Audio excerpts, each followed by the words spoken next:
ఆ మధ్యన అదేదో గూఢచారి అని ఒక సినిమా వచ్చింది. ఈ మన అక్కినేని వాళ్ళ అమ్మాయి దాంట్లో గూఢచారి నాయకురాలి పాత్ర పోషిస్తే తర్వాతన మంచి సినిమా చక్కగా వచ్చినటువంటిది. అందులో గూఢచారులు ఎలాగంటే వేరెవర్ యు ఆర్ అంటే నువ్వు ఎక్కడున్నా వెంటాడతాం అనేటటువంటి ఒక అద్భుతమైనటువంటి సినిమా, మంచి సినిమా వచ్చింది. దానికి కరెక్ట్ సాక్ష్యం మొసాద్ సరిపోతుంది, ఇజ్రాయెల్కి సంబంధించినటువంటి మొసాద్.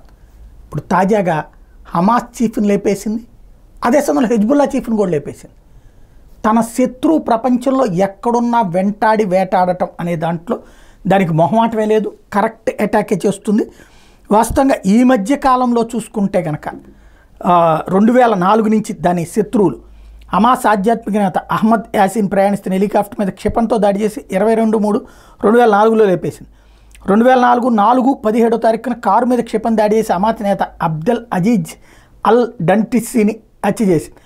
2004 10/21 గాజానగర్ మీద మాస్టర్ బాంబర్తో గగంతాలు దాడి జరిపి సైన్యంలో నెంబర్ 2గా ఉన్నటువంటి అద్నాన్ అల్ గౌల్ని లేపేసింది. 2009 జనవరి 1న హమాస్ రాజకీయ నేతలు కర్రగొట్టిన వాడిగా పేరు పొందినటువంటి మత పెద్ద నిజార్ రయ్యద్ని హత్య చేసింది. ఆయనతో పాటు 2 భార్యలు 7 పిల్లలు కూడా ప్రాణాలు కోల్పోయారు.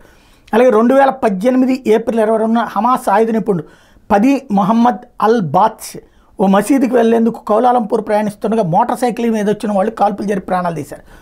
అలాగే 24/3/13న ఇజ్రాయెల్ పౌరులు యూదును లక్ష్యంగా చేసుకుని అంతర్జాతీయ ఉగ్రవాద కార్యకలాపాలు చేపడుతున్నారన్న ఆరోపణ మీద హదీ ముస్తఫా అనే వ్యక్తిని డ్రోన్ దాడిలో హత్య చేసింది.